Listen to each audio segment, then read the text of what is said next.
Hello everyone, मैं Bhagirath Singh easy step classes में आपका स्वागत करता हूं। आज के लेक्चर में हम सी लैंग्वेज की हिस्ट्री और उसके कुछ फीचर्स के बारे में डिस्कस करेंगे। हम ज़्यादा डीप में नहीं जाएंगे, सिर्फ इम्पोर्टेंट पॉइंट पर फोकस करेंगे। तो आइए शुरू करते हैं। आज के लेक्चर में जो हम पॉइंट्स कवर करेंगे वो है history of C language, importance, features of C, application of C language और एक interesting question, why we learn C language. 1960 में एक प्रोग्रामिंग लैंग्वेज इंट्रोड्यूस की गई थी, एल्गोल यानी एल्गोरिथमिक लैंग्वेज। इस एल्गोल लैंग्वेज को आज की सभी मॉडर्न लैंग्वेज की रूट लैंग्वेज कहा जाता है। एल्गोल लैंग्वेज ने कंप्यूटर साइंस कम्युनिटी को स्ट्रक्चर्ड प्रोग्रामिंग का कंसेप्ट दिया था कि किस तरह से प्रोग्रामिंग लैंग्वेज में स्ट्रक्चर्ड प्रोग्राम बनाए जा सकते हैं। 1967 में मार्टिन रिचर्ड ने BCPL यानी basic combined programming language develop की थी सिस्टम सॉफ्टवेयर को डेवलप करने के लिए। 1970 में केन थॉमसन ने एक और लैंग्वेज बनाई जिसको नाम दिया बी लैंग्वेज। इस बी लैंग्वेज में BCPL लैंग्वेज के फीचर्स को काम में लिया गया और ये लैंग्वेज यूनिक्स ऑपरेटिंग सिस्टम के अर्ली वर्जन्स को डेवलप करने के लिए बेल लैबोरेटरीज में बनाई गई थी। सी लैंग्वेज 1972 में एक सिस्टम प्रोग्रामर डेनिस रिची ने डेवलप की थी AT&T बेल लैबोरेटरी USA में।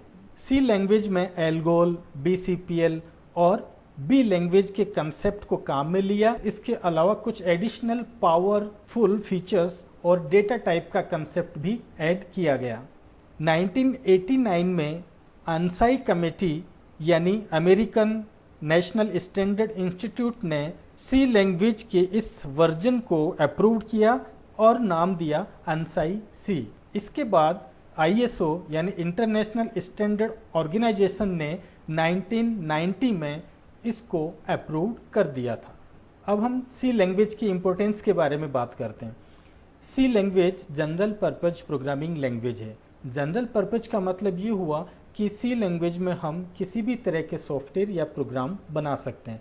सी लैंग्वेज में हम ऑपरेटिंग सिस्टम भी बना सकते हैं, कोई भी एप्लीकेशन प्रोग्राम भी बना सकते हैं, गेम्स भी बना सकते हैं, बिजनेस सॉफ्टवेयर बना सकते हैं, यानी इसमें हर तरह के प्रोग्राम बनाए जा सकते हैं। सी लैंग्वेज को मिडिल लेवल लैंग्वेज भी कहा जाता है क्योंकि सी लैंग्वेज में हम हाई लेवल के प्रोग्राम भी बना सकते हैं और उसके अलावा लो लेवल के प्रोग्रामिंग कंसेप्ट को भी काम में ले सकते हैं, जैसे हम पॉइंटर्स और एड्रेस को एक्सेस करते हैं और सी लैंग्वेज में बिट को भी एक्सेस करके हम प्रोग्रामिंग कर सकते हैं। इसलिए सी लैंग्वेज को मिडिल लेवल लैंग्वेज कहा जाता है।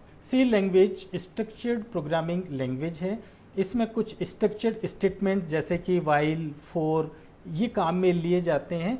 इससे पहले जब हम गो टू स्टेटमेंट के थ्रू प्रोग्रामिंग करते थे तो हमारे प्रोग्राम में बग्स यानी एरर आने की गुंजाइश बनी रहती थी।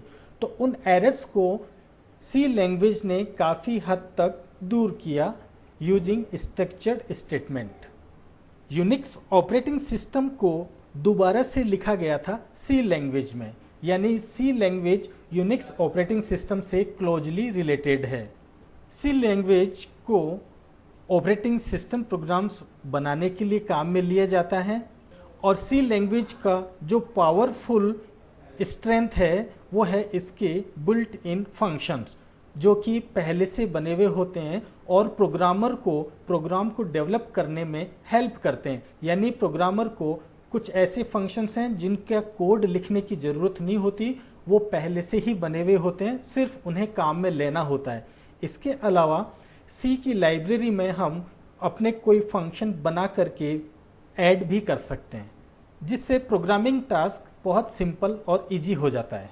अब हम सी लैंग्वेज के कुछ फीचर्स के बारे में बात करते हैं जिन्हें ध्यान में रखना हमारे लिए ज़रूरी है। सी का प्रोग्राम लोअर केस लेटर्स में लिखा जाता है। हम अपर केस लेटर में सिर्फ सिंबॉलिक नेम्स और आउटपुट टेक्स्ट ही लिख सकते हैं।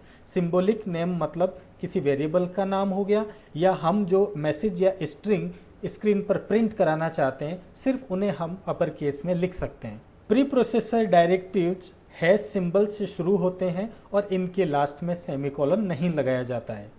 हर सी के प्रोग्राम में एक मेन फंक्शन जरूरी होता है जहां से प्रोग्राम का एग्जीक्यूशन स्टार्ट होता है। किसी भी फंक्शन के स्टार्टिंग का जो ओपनिंग ब्रेसेज है वो फंक्शन की बिगिनिंग को बताता है और क्लोजिंग ब्रेसेज से हमें मालूम चलता है कि यहाँ पर फंक्शन एंड हो रहा है। यानी किसी भी फंक्शन के कोड को ओपनिंग ब्रेसेज और क्लोजिंग ब्रेसेज के बीच में लिखा जाता है। सी लैंग्वेज के सभी स्टेटमेंट के लास्ट में सेमीकोलन लगाया जाता है। सेमीकोलन को हम स्टेटमेंट टर्मिनेटर भी कहते हैं। सी लैंग्वेज में किसी भी वेरिएबल को काम में लेने से पहले उस वेरिएबल को डिक्लेयर करना जरूरी होता है। हम इन सब के बारे में डिटेल में आने वाली वीडियोस में देखेंगे कि वेरिएबल क्या होते हैं, सिंबॉलिक नेम्स वगैरह क्या होते हैं, और प्री प्रोसेसर डायरेक्टिव्स के बारे में मैं पहले एक वीडियो बना चुका हूं जिसका लिंक मैं डिस्क्रिप्शन बॉक्स में डाल दूंगा। अब एक interesting question, why we learn C language. आज जब बहुत सारी लैंग्वेजेस मार्केट में हैं तो हमें सी लैंग्वेज सीखने की क्या ज़रूरत है। तो देखें, जितने भी ऑपरेटिंग सिस्टम्स हैं जैसे विंडोज, यूनिक्स, लिनक्स, इन सब के मेजर पार्ट सी लैंग्वेज में लिखे गए हैं। सी लैंग्वेज की परफॉर्मेंस को आज तक कोई भी लैंग्वेज बीट नहीं कर सकी है। यानी सी के प्रोग्राम के एग्जीक्यूशन की जो स्पीड होती है वो अनबीटेबल होती है। जितने भी टेक्स्ट एडिटर हैं जैसे नोटपैड, वर्डपैड, ये सब भी सी लैंग्वेज में लिखे गए हैं। आज हम जितने भी डेटाबेसेस को काम में लेते हैं जैसे Oracle, SQL server, my SQL, ये सब भी सी लैंग्वेज में लिखे गए हैं। जिन ट्रांसलेटर को हम काम में लेते हैं एक लैंग्वेज से दूसरी लैंग्वेज में कन्वर्ट करने के लिए, जैसे असेंबलर, कंपाइलर, इंटरप्रेटर, ये सभी ट्रांसलेटर भी सी लैंग्वेज में लिखे गए हैं। जब भी हम अपने पीसी में कोई नया हार्डवेयर जैसे प्रिंटर या पेन ड्राइव लगाते हैं तो उनको इंस्टॉल करने के लिए एक डिवाइस ड्राइवर्स बनाए जाते हैं। उन डिवाइस ड्राइवर के प्रोग्राम्स को भी सी लैंग्वेज में लिखा जाता है। जितने भी इलेक्ट्रॉनिक डिवाइसेस हैं जैसे washing machine, digital camera, TV, इन सब डिवाइसेस के लिए जो प्रोग्राम लिखे जाते हैं वो सब सी लैंग्वेज में लिखे जाते हैं। जितने भी पॉपुलर गेम्स हैं उन सारे गेम्स को सी लैंग्वेज में बनाया जाता है क्योंकि सी लैंग्वेज के प्रोग्राम का एग्जीक्यूशन और स्पीड सबसे ज़्यादा होती है, क्योंकि गेमिंग एप्लीकेशन में फास्ट स्पीड की बहुत ज़्यादा ज़रूरत होती है। ये सब प्रोग्राम्स सी लैंग्वेज में बनाए जाते हैं। आज जो हम प्रोटोकॉल्स यूज़ में लेते हैं जैसे hyper text transfer protocol, file transfer protocol, इनके मेजर पार्ट्स भी लैंग्वेज में लिखे गए हैं। इसके अलावा वेब ब्राउज़र के मेजर पार्ट्स भी सी लैंग्वेज में लिखे गए हैं। यानी सॉफ्टवेयर इंडस्ट्री में शायद ही ऐसा कोई फील्ड होगा जिसमें सी लैंग्वेज को में नहीं लिया जाता हो। आज के लेक्चर में बस इतना ही। Thank you for watching.